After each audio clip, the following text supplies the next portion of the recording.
40 Hadith and Exposition, Second Revised Edition. Author Sayyid Ruhullah Musawi Khomeini. 40th Hadith. Exegesis of Surat Al-Tawhid and some verses of Surat Al-Hadid. Arabic text. English translation.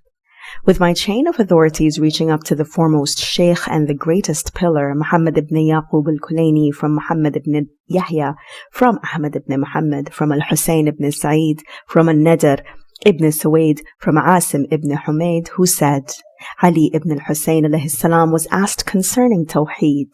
He replied, Verily God Almighty and Glorious knew that in the ultimate era there would be people of profound thinking. And so God the Exalted sent down, Qul huwallahu ahad, say, He is Allah the One, and the verses of Surat Al-Hadid until His words, and He knows well that which is in the breasts, hence someone who seeks to go beyond that will perish. Exposition. Hazrat Sadr al-Mutahhalin says, Asim ibn Humayd was not a contemporary of Imam Sajjad alayhi salam, and therefore the tradition is a marfu'a one. The repetition of the word qala, he said, is perhaps due to a fragmentation in the hadith, or perhaps it is an error of the copyists, or the subject file was mentioned but was omitted due to lapse of the pen. Or the file has been omitted, the case being one where such omission is permissible. Or the first fail is the pronoun referring to another Ibn Suwaid, and this possibility is very remote. As to At-Tawhid, Tawhid pertains to the form taf'il, and that is either due to repetition signified by the verb in the sense of extreme emphasis on unity and simplicity, or it is in the sense of qualification of the object maf'ul on the basis of the verb, such as in takfir and tafsiq. One of the scholars has held that the form taf'il is not used in the sense of qualification of the object maf'ul, and that it is also wrong to impart such a sense to takfir and tafsiq, because they rather mean calling someone to fisq and kufr, and that in the sense of qualifying the object ikfar should be used instead of takfir. Hence the Qamus too, under the entry on kufr, does not mention takfir in the sense of attribution of kufr. This author says, although I too have not seen in the Qamus that takfir means attribution of kufr, and even Jawhari, the most erudite of the lexicographers, has not mentioned the sense for takfir, and in consonance with the statement of the above-mentioned scholar, has considered ikfar to be the proper word for the sense. But the books on grammar have considered one of the meanings of the form taf'il as qualification of the object, maf'ul with the quality implied in the verb, and they have cited tafsiq as an example. In any case, the meaning of tawheed is attribution of unity, wahdaniyah. As to the word muta'ammiqun, amq and umq with fatha or damma on the ain means the bottom of a well and a pit. For the same reason, mathematicians use the term height in the sense of the third dimension of bodies, which begins at its top surface and ends at the bottom surface, in the same way that they use length as the first dimension and breadth as the second. Also for the same reason, a person possessing a piercing vision is called muta'ammiq, and a perspicacious vision is called amiq, deep, and a vision that does not have depth is called superficial, sathi. It is as if matters pertaining to knowledge have a depth and a bottom, and the muta'ammiq person is one who goes to their depth, from where he draws out the truths, and someone with a superficial vision remains at the surface and fails to fathom the depth of any matter. As to the expression famman, ram'a, and yarumu are in the sense of seeking, and mar'am is that which is sought. As to the expression wara'a dhalika, wara'a is in the sense of behind, khlaf, and at times it is used in the sense of in front of qaddam. As it has contrary meanings, and its use in the first sense is appropriate to cases such as the present one. A hint concerning the exegesis of Surat Al-Tawhid, it should be known that tafsir exegesis of this blessed surah and that of the beginning verses of Surat Al-Hadid is beyond the capacity of the likes of us, and in fact outside the scope of the present discourse. To be just, how could it be permissible for the likes of me to embark upon the exegesis of something which God the Exalted has sent down for people of profound thinking and for the veritable ulama. And Hazrat Baqir al-Ulum alayhi salam is mentioned in Al-Tafsir al-Burhan after divulging some of the secrets relating to the letters of the blessed word. As-Samad said, "Had I found anyone who could bear the knowledge that God has bestowed upon me, I would have propagated Tawhid, Islam, Iman, Deen, and Shari'i through As-Samad." The great philosopher Sadr al-Mutahliheen says, concerning the verses of Surat Al-Tawhid, "You should know that each of these 6 verses referred to in the Hadith constitutes a great door to the knowledge of Tawhid and divinity, and comprises a well-established matter from among the principles of Samadiyat and Rububiyat, lordship. And were time to provide opportunity and assistance to a divine Gnostic or sage that has acquired his knowledge from the niche of Muhammadan prophethood, and who has derived his wisdom from the traditions of the household of infallibility and purity, truly it would befit him and these verses to fill a big volume or several of them with exegesis of each of them." In any case, the likes of these authors are not champions of this field, but as it is not reasonable to abandon what is feasible for the infeasible, we shall briefly mention some hints out of what we have learned from our great teachers, from the books of the people of Gnosis, and from the radiant niche of guidance of the household of infallibility, and all guidance comes from God. A hint concerning Bismillah. It should be known that in accordance with the view of the people of Gnosis, the Bismillah in the name of Allah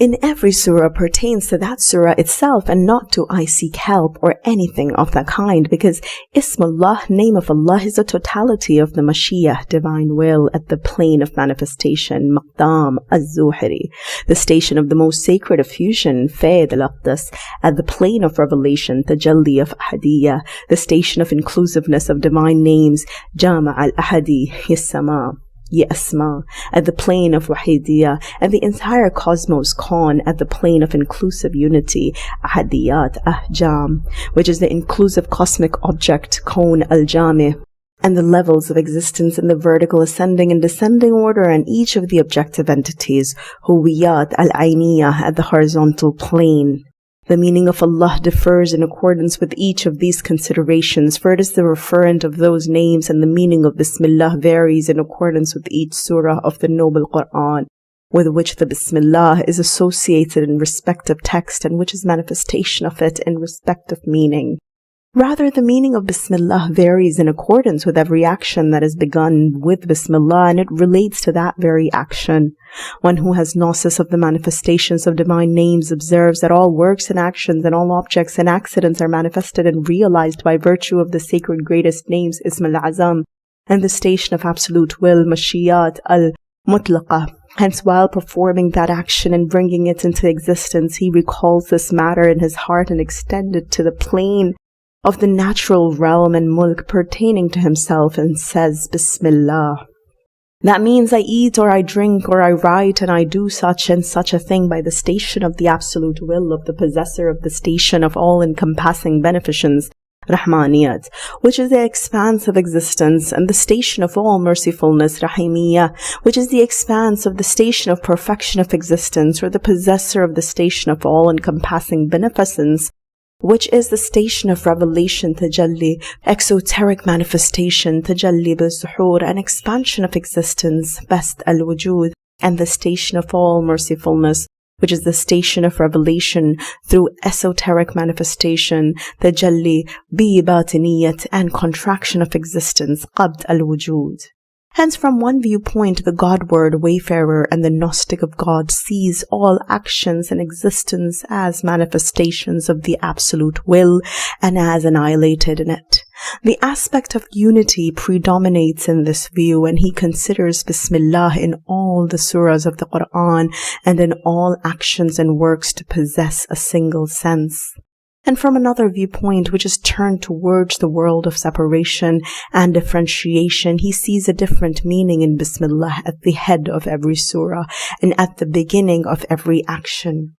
At the stage where we presently are, which is that of exegesis of the noble surah of Tawhid, we may take its Bismillah as relating to the noble word Qul, in which case the meaning of Bismillah in the garb of singularity, tajreed, and under the predominance of Tawheed will be the station of absolute will, and in the garb of multiplicity, and at the station of attention to pluralities, it will be its determinations, ta'ayyunat. And at the station of the togetherness of the two stations, which is the station of greatest barzakh, maqam, al-barzakhiyat, al-kubra, it will mean the will at the station of unity, alongside plurality, and the exoteric aspect, zuhur, alongside the esoteric one, butun, and rahmaniyat and rahimiyat in the second sense. And as in the noble verse, قُلْ هُوَ اللَّهُ أَحَدٌ, in which hadiyat al-ghaybiyah, the transcendent unity, and uluhiyat al-asma'iyah, divinity at the plane of the names, merged together, that which is meant in the name is the name Allah in accordance with the third station. That is the station of barzakhiyat. Hence from the transcendent ghaybi station of hadiyat, the address goes forth to the pious and immaculate, the ahadi and ahmadi heart of Muhammad, say in accordance with this realm of the greatest barzakh through manifestation of the name Allah, which is the station of absolute will and the possessor of the manifestation, and determination of rahmaniyat along with rahimiyat, and expansion along with contraction. The noble word huwa refers to the station of absolute divine ipsity, huwiyat al-mutlaqa, as such without its being determined by attributes and without revelation through names, even the names of essence, which are considered at the plane of ahadiyat. And this reference is not possible except by the possessor of that heart and station. And had he not been assigned to divulge this relation to haqq, he would not have ever uttered this noble word. However, it was an irresistible divine ordainment that the seal of prophecy should disclose this reference. And as he did not remain in the embrace of absoluteness and possessed the station of barzakhiyat, he said, Allahu Ahad, and Allah is the greatest all-inclusive name and the absolute and ultimate Lord. And from the barzakhi viewpoint of multiplicity of names manifested at the plane of wahidiyah, it is the same as the transcendent and ghaybi revelation tajalli at the station of ahadiyat. Neither the aspect of ahadiyat is predominant over the aspect of wahidiyat in the heart of such a wayfarer, nor wahidiyat over ahadiyat. The occurrence of Allah before Ahad, despite that the names of essence precedence in respect of conception, is perhaps a reference to the station of revelation to the wayfarer's heart, where the revelations of essence and the hearts of the awliya are first through revelation of attribute of names, asma, sifatiyah, at the plane of wahidiyah, and later on through ahadi names of essence. And the mention of Allah and singling it out from among the names, despite that in accordance with the character of wayfaring and the order of revelation. The revelation first occurs in accordance with the state of the wayfarer's heart through the manifestations of the name Allah, which comprises the other names, and only then at the conclusion of wayfaring in the attribute of names does occur the revelation through the name Allah. That is for one of two reasons. Either it indicates that revelation through any name is revelation through the name Allah, in accordance with the unity of manifestations and that which they manifest, especially at the plane of divinity, or it indicates the destination of wahidi wayfaring, and unless it is realized that the wayfarer does not set out on ahadi wayfaring. Also, on the basis of this exposition, Huwa refers to the station which transcends all reference and lies beyond the aspirations of the Gnostics and beyond all names and descriptions and above revelation and manifestation. Ahad refers to revelation through esoteric hidden names, asma al-batiniyah yaghaybiyah. And Allah refers to revelation through exoteric names, and through these three all the primary conceptions of lordship are obtained. The other four names which are included in Samadiyat are, in accordance with some traditions, negative names of tanzih, negation of similarity to creatures, which are conceived in subordination to the positive names of divine beauty, asma, thubutiyah, yi jamaliyah, as was pointed out earlier under one of the traditions. That which has been said until this point applies in case Bismillah is taken to relate to the noble word Qul, and yet it may be related to each of the parts of this noble surah. In accordance with each of these possibilities, the exegesis of the surah and its Bismillah will be different, and as their discussion will cause prolixity, we will abstain from it. Our Shaykh, the perfect Gnostic Shahabadi, may my soul be his ransom, would say, Huwa refers to 6 other names and perfections which are mentioned in the blessed Surah of Tawhid after this blessed word, because as the sacred essence is the absolute Huwa, which refers to sheer existence, it encompasses all the perfections of the names, Kamalat Asma'iyah, hence it is Allah. And since sheer existence with its simple reality possesses all attributes and names, and this plurality of names does not compromise the unity of the sacred essence, it is Ahad, and as sheer existence has no essence Mahiyya, it is Samad. And since sheerness is without deficiency and is not derived from any other, and as repetition is impossible for it, it is neither begetter, walid, nor begotten, mawlud, and has no match, kufu. It should be known that in the sacred traditions there are mentioned many meanings and subtle points concerning Samad whose discussion is beyond the scope of these pages and requires a separate treaty. Here we will mention only one point, which is that if Samad should refer to essence itself, in accordance with some considerations, the meaning of Allah in Allah Samad will pertain to the station of Wahidiyat and the station of inclusive unity of names, Ahadiyat al-Jami' Asma, and should it refer to a relative attribute, as inferred from certain traditions, it would refer to the inclusive unity of names at the plane of revelation through the sacred effusion, and its meaning would be consonant with Allah is the light of the heavens. A brief hint concerning the exegesis of the noble verses of Surat Al-Hadid until the words Alimun bidhat as-sudur. As to the first verse, it implies the tasbih of all existence, even plants and inanimate objects, jamadat. Its limitation to intelligent beings, as suggested by some scholars, is due to the veiled intellects of the intelligent. And should this noble verse be capable of reinterpretation, ta'wil, other noble verses cannot be interpreted in this manner, such as the statement of God the Exalted. Arabic text. English translation of Surah 22 verse 18. Have you not seen how to God bow all who are in the heavens and all who are in the earth, the sun and the moon and the stars and the mountains, the trees and the beasts and many of mankind?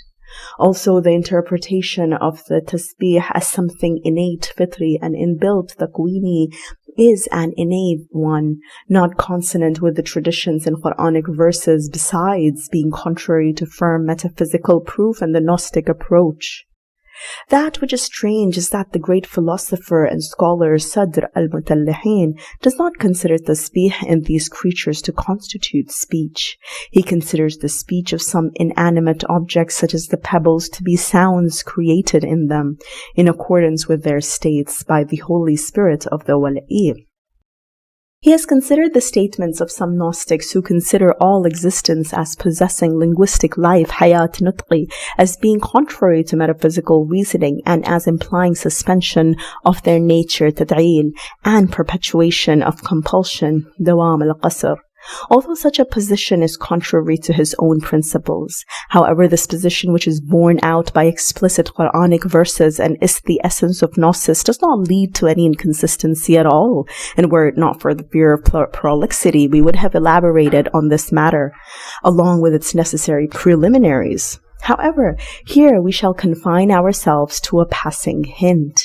It was indicated earlier also that the reality of existence is identical with consciousness, knowledge, will, power, life, and other aspects of life, so much so that if any other thing were not to possess knowledge and life, it would not have existence. And anyone who apprehends with a Gnostic understanding the meaning of the fundamentality of existence and its being univocal will, on the basis of Gnosis or knowledge, affirm the life that pervades all existence along with all the other aspects of life, such as consciousness, will, speech, etc., were one to possess the station of vision of reality acquired through spiritual austerities, one would directly witness the chorus of the tasbih and taqdees of all existence. Now the stupor caused by nature has dimmed our sight, dulled our hearing and all other senses, not allowing us to be aware of the realities of existence and objective entities, in the same way that there are curtains of darkness and light that separate us from God, and curtains that conceal other existence from us, and even our own souls concealing their live consciousness and other aspects from our sight. But the most impenetrable of all curtains is the curtain of denial, arising from confined thoughts which keep man from attaining to anything. The best thing for the likes of us who are kept from vision by surrounding veils is to submit to and to affirm the signs and traditions of God's awliya, and to refrain from interpretations based on subjective opinion and from efforts to reconcile them with judgments of feeble intellects. If supposedly it were possible to interpret the verses pertaining to the tasbih of existence as something inbuilt or innate, what are we to do with the noble verses? قالت نملة يا أيها النمل ادخلوا مساكنكم لا يحطمنكم سليمان وجنوده وهم لا يشعرون. An ant said, O ants, enter your dwellings, or else Solomon and his troops should trample upon you without knowing. Surah 27 verse 18. And what are we to do with the traditions that have been narrated on various topics from the household of purity and infallibility, which are by no means amenable to such interpretations? Accordingly, the pervasion of all things with life and tasbih based on consciousness and knowledge must be regarded as one of the necessary principles of higher philosophy and as one of definitive principles of the teachers of religion and gnosis. However, the character of the tasbih of every existent and the particular dhikr pertaining to it, and that man is the possessor of all-inclusive tasbih, and that other existents have dhikr consonant with their own mode of existence, an overall view of that is based on a scientific and Gnostic criterion relating to the science of the names, and its details pertain to the sciences deriving from direct witness of reality that are exclusive to the perfect awliya. As mentioned in the previous section, the Bismillah of every surah relates to that very surah, and here too it relates to Sabah Allah. From it one may infer the creed of the orthodox sect concerning the problem of Jabr and Tafweed, for it refers in a subtle manner, as is ultimately revealed by the mystical experience of the Gnostics, to each of the two relations, that is the relation to Ismullah, name of Allah, which is the station of the divine will pertaining to act Mashiach, along with the relation to things existent in the heavens and the earth. The divine will has been given precedence to the reference to creation in accordance to underlining the sustaining role of God, and to give precedence to the Godward aspect over the aspect relating to the creation. And were it not for the fear of prolixity, we would have described the reality of the tasbih and its implication of tahmid, and that every tasbih and tahmid by everyone refers to God, and we would have also explained the meaning of tasbih and tahmid for Ismullah, and by Ismullah the reason for the special mention of the two blessed names, Al-Aziz, Almighty, and Al-Hakim, All-Wise, and their relation to Allah, the difference between the Allah mentioned in the Bismillah and the Allah mentioned in the noble verse Sab Allah Lillah, and given the explanation of heavens and the earth, and that which is in the heavens and the earth in accordance with the different viewpoints of the Gnostics and the philosophers, as well as discussed the Huwa in this blessed verse, and the difference between it and the Huwa in the noble verse Qul Huwallahu Ahad, in accordance with the sweet approach of Irfan. However, in these pages we have to confine ourselves to a passing hint. As to the second noble verse, it refers to the ownership of God the Glorious in relation to the kingdoms of the heavens and the earth. Subordinate to this ownership, malikiyat, all-inclusive sovereignty, power and control take place, the giving of life and causing of death, manifestation and return, expansion and contraction. In this view, all regulations and plans are annihilated in the regulation and planning of God, which is ultimate Tawheed on the plane of action, Tawheed al-Fa'li, and therefore the giving of life and making to die, which are either one of the major manifestations of Malakuti dispositions, or refer to the totality of expansion and contraction have been related to the ownership of the sacred essence itself. Although the giving of life is one of the aspects of Rahmaniyah and making to die one of the aspects of ownership, both of them have been related to divine ownership, and this may be on the basis of a major Gnostic principle according to which every name includes all the names in their Hadi and Ghaibi aspect, and this point cannot be elaborated here. The beginning and the following parts of the verse may be a reference to unity in plurality and plurality in unity. At the station of revelation, tajalli, through the sacred effusion, fayd al-muqaddas, as is clear for those who are familiar with these principles. The pronoun in lahu, to him belong, apparently may refer to Allah, and it may as well refer to Aziz and Hakim, and the meaning of the noble verse will be different in each case, as reflection will show to those who are familiar with these principles.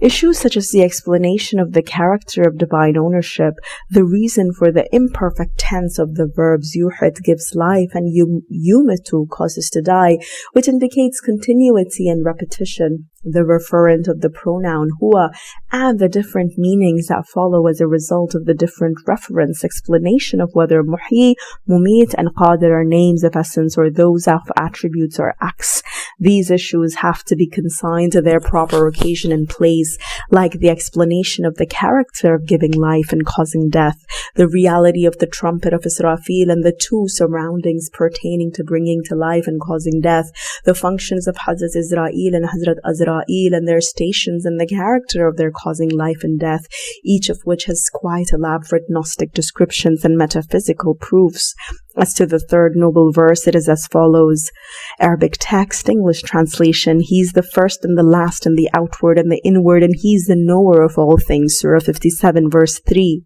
One who has knowledge of the true teachings of the people of ma'rifah and conviction and is a wayfarer of the way of the people of the heart, and wayfaring knows that the ultimate goal of the wayfaring of wayfarers and the ultimate aspirations of the Gnostics is understanding of this clear noble verse.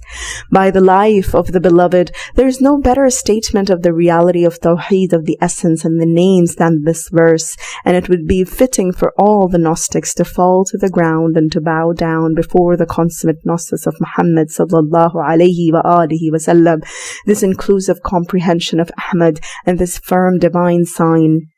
By the reality of Gnosis and love, when the Gnostic lost in divine splendor and the lover lost in the beauty of die, beloved, here's this noble verse. He's overcome by such a celestial ecstasy and a divine delight that is inexpressible in any language and unbearable by any creature. فَسُبْحَانَ اللَّهِ مَا أَعْظَمَ شَأْنَهُ وَعَجَّلَ سُلْطَانَهُ وَأَكْرَمَ قَدْرَهُ وَأَمْنَعَ عِزَّهُ وَأَعَزَّ جَنَابَهُ. So glory be to God. How lofty is His station, how splendid is His sovereignty, how great is His worth, how inaccessible His majesty, and how lofty His threshold. Those who find fault with the statements of the august Arafah and the knowers of God and the Uliya of the all-beneficent would do well to see if any divine Gnostics and wayfarer has said anything more than that which is contained in this noble verse, or if anyone has introduced any new way into the marketplace of divine teachings. Here is this noble divine verse, and there are the books of the Arafah brimming with Arafan to see and judge. Although the blessed Surat Al-Hadid, and especially its first noble verses, contain teachings which are beyond the reach of aspirers, but it is the belief of this author that there is a special quality in this noble verse that is absent in other verses. The priority, awwaliya and posterity, akhiriya, falhaq, and his zahiriya and batiniya are things which are beyond speech and writing, so let us pass on and leave them for the hearts of the lovers and the awliya. As for the fourth noble verse, it refers to the creation of the heavens and the earth in 6 days, and the istiwa, literal sitting on the throne, arsh. The intellects are bewildered in the exegesis of this noble verse, and everyone has interpreted it in accordance with his approach in the sciences and gnosis. The literalists among scholars state that that which is meant by creation in 6 days is that the period of creation, if measured, would equal 6 ordinary days. The great philosopher Sadr al-Mutallahin has considered them as implying the divine days, each of which equals 1,000 years, thus making the 6 days correspond to the period from the descent of Adam alayhi salam until the rise of the Muhammadan Sun, which is 6,000 years. He considers the beginning of the daybreak of Friday, Yawm al-Jum'ah, and the day of gathering, Yawm al-Jam, as the 7th day, and the beginning of the day of resurrection, and the beginning of the istawa of the all-beneficent on the throne. He has mentioned it briefly in Sharh Usul al-Kafi and elaborately in his exegesis. Some Gnostics have interpreted the 6 days as stages in the journey of the light of the sun of existence in the mirror of descent and ascent. According to the creed of Gnosis, the descending levels of existence until the lowest point, which is the plane of concealment of the sun of existence by curtains of finitude and differentiation, ta'ayyunat, constitute the reality of the night of ordainment, Laylat al-Qadr, and the beginning of the day of resurrection is from the first stage of return of mulk to malakut and removal of the curtains of ta'ayyunat to the ultimate levels of manifestation and return, which is the complete appearance of the greatest resurrection, Qiyamah al-Kubra. The 6 days in which the creation of the heavens and the earth was completed, culminating in the throne of God, the throne of the all-beneficent,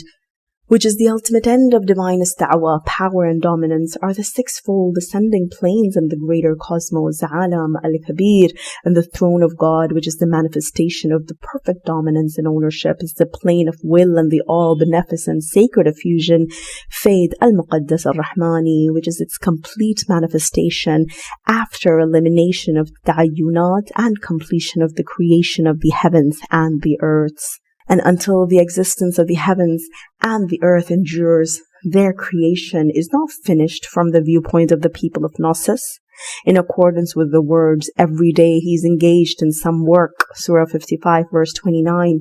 and is implied by the absence of repetition in revelation, tajalli. In the greater man, insan al-kabir, in the greater cosmos, the 6-fold planes and the 7th subtlety, i'atifa, is the throne of the all-beneficent, which is the plane of the real heart. And were it not for the fear of prolixity, we would have explained thoroughly the greater plausibility of this interpretation in comparison to other interpretations. Although the knowledge of the divine scriptures with God, the Exalted, and those who are its special addresses, we speak on the basis of probabilities and plausibilities following the infeasibility of the literal sense. At this place, there is another probability which is not contrary to this mystical description, and that is in accordance with present-day astronomy, Ptolemaic astronomy. Apart from our solar system, there are other innumerable planetary systems in accordance with the details given by books on contemporary astronomy. That which is meant by heavens and earth may be the present solar system, along with its planets and their orbits, and the description of the duration as 6 days may be in accordance with another planetary system. This probability is closer to the literal sense than others, while it does not contradict the Gnostic interpretation, because it is in accordance with one of the esoteric meanings of the Quran. The following part of the noble verse in his words, he knows what penetrates into the earth and what comes forth from it, what comes down from heaven and what goes up onto it, refers to God's knowledge of the particular details of the planes of existence through the hierarchies of the hidden and the manifest ghaib wa shuhud, the ascent and the descent. And in his words, he is with you wherever you are, and God sees the things you do. There is a reference to the sustaining contiguity of God, Ma'iyat al-Qayyumiyah Yahaq, and the character of God's knowledge of particulars through existential encompassment and universal sustainment. None except the elect from among the awliya of God can perceive the reality of this divine sustainment. As to the 5th noble verse, it refers to the ownership of God and the return of the entire realm of existence to God, and indicates that this is related to the name Malik, owner, master, as mentioned in the phrase of the blessed Surat Al-Hamd, the master of the day of judgment, Maliki Yawmiddin, and the exegesis and elaboration of each of these matters should be left to another occasion and place. As to the 6th verse, it refers to the alternation of day and night, and that each of them waxes as the other veins and vice versa. In this alternation, there are many benefits whose mention is beyond the scope of our discussion, and there is another Gnostic interpretation for the noble verse, which we shall refrain from mentioning. Conclusion. That which is stated in the closing part of the noble tradition, that whoever seeks to go beyond that will perish, it indicates that the teachings which have been mentioned in these noble verses and the blessed Surat Al-Tawhid constitute the limits of human knowledge and the ultimate frontier of Gnosis, and should someone imagine that there is anything beyond that, he is in error. And as these verses impart the highest teachings to mankind, their negligence also leads to destruction and perdition and ignorance of the station of the Lord. Of course, this noble tradition is meant to encourage and inspire profound thought on these noble verses. But every science is for its people, and every field has its own champions. One should not imagine that one can understand the verses of Tawhid, whether those of the blessed Surat Al-Tawhid, or the present noble verses, or other verses of the Quran, and similarly the noble traditions, sermons, supplications, and prayers of the Imams ﷺ, all of which are replete with higher teachings, with the aid of one's ideas and on the basis of commonplace literal meanings. That is an immature notion and a satanic insinuation, and a trap set by that highwayman off the road of humanity to stop man from attaining to the higher teachings and to bar him from the doors of wisdom and ma'rifah, and to cast him into the valley of error and confusion.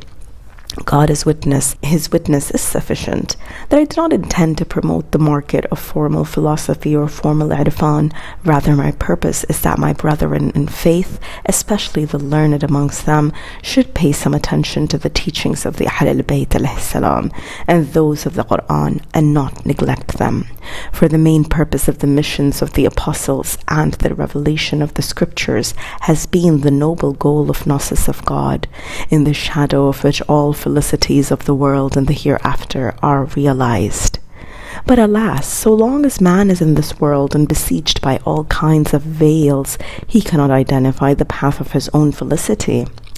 No matter how much the prophets, the saints, and the scholars may exhort him, he does not awake from the slumber of neglect and does not remove the stoppers of neglect from his ears. He awakes from the sleep of neglect when he has lost the very means of acquiring felicity, and when there remains nothing for him except regret and shame.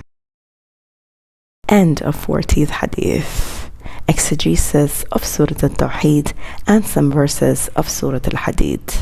صدق الله العظيم. ربنا تقبل منا إنك أنت السميع العليم.